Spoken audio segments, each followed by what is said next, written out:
A single gold coin stayed the same weight for over 400 years, while empires collapsed around it.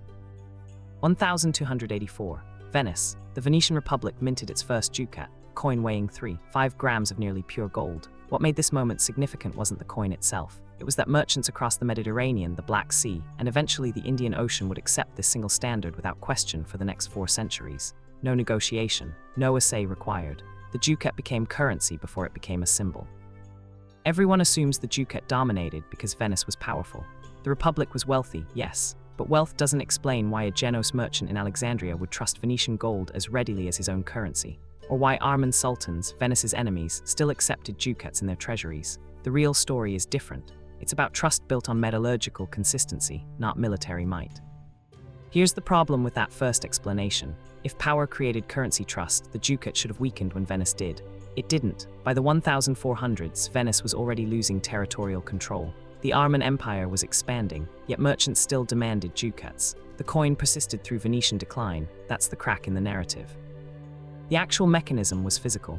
Venice established a standard and kept it. The ducat's weight, 3.5 grams, never deviated. Its fineness, the purity of gold inside, remained at 986 parts per thousand. This wasn't accident. The Venetian state enforced it through law and execution. Counterfeiters weren't fined, they were executed. The penalty was absolute.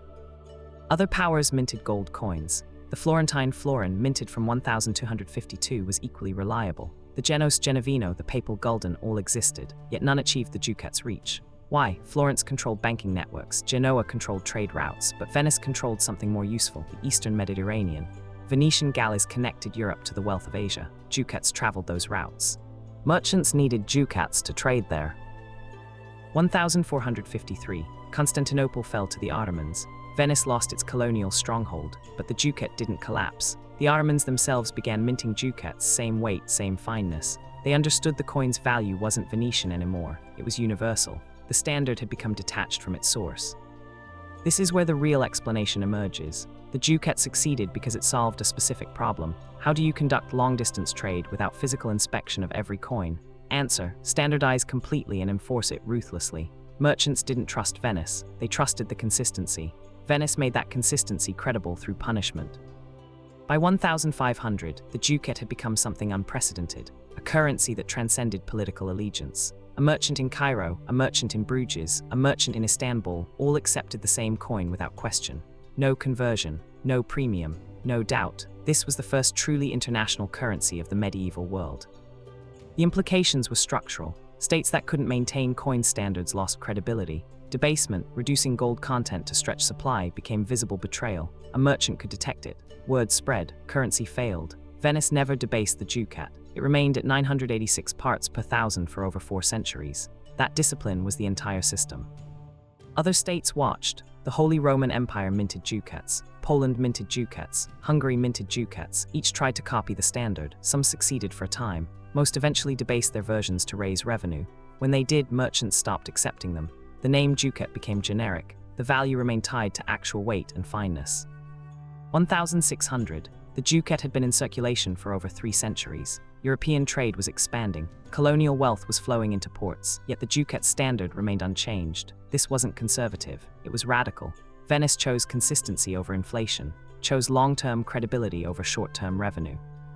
The economic result: the ducat became a store of value, not just a medium of exchange. Wealthy individuals held ducats as savings. Institutions held them in reserve. Banks held them as backing for credit. A coin designed for transaction became the foundation of credit systems across Europe. This created a feedback loop. The more institutions held ducats, the more merchants demanded them. The more merchants demanded them, the more other states felt pressure to mint ducats themselves. But copying the coin wasn't enough. You had to maintain the standard. Many failed. Their ducats circulated at a discount. The original maintained its premium. 1700. The ducat had survived the Renaissance, the Reformation, the rise of nation-states, colonial expansion, and the scientific revolution. Its weight was still 3.5 grams. Its fineness was still 986 parts per thousand. Venice itself was declining as a naval power, but the ducat remained standard across Europe, the Mediterranean, and into Asia. The real lesson isn't about Venice's power. It's about the mechanics of trust in currency. Trust isn't emotional, it's mathematical. It's based on consistent behavior, enforced rules, and transparent standards. Venice understood this before modern economics had names for it. The ducat worked because Venice made it predictable. By the 1800s, the ducat's dominance had faded. Modern nation-states had centralized banking. Paper currency was emerging, but the ducat had already proven something. A standard, once established and maintained, can outlast the power that created it. The coin became its own institution. The Venetian Ducat dominated Mediterranean trade for over 4 centuries, not because Venice was invincible.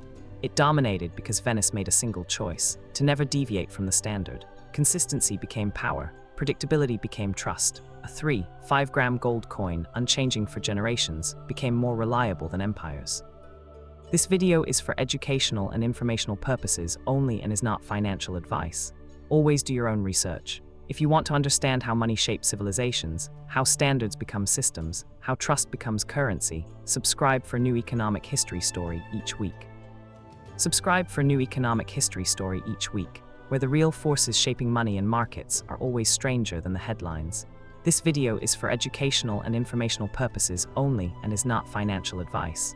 Always do your own research.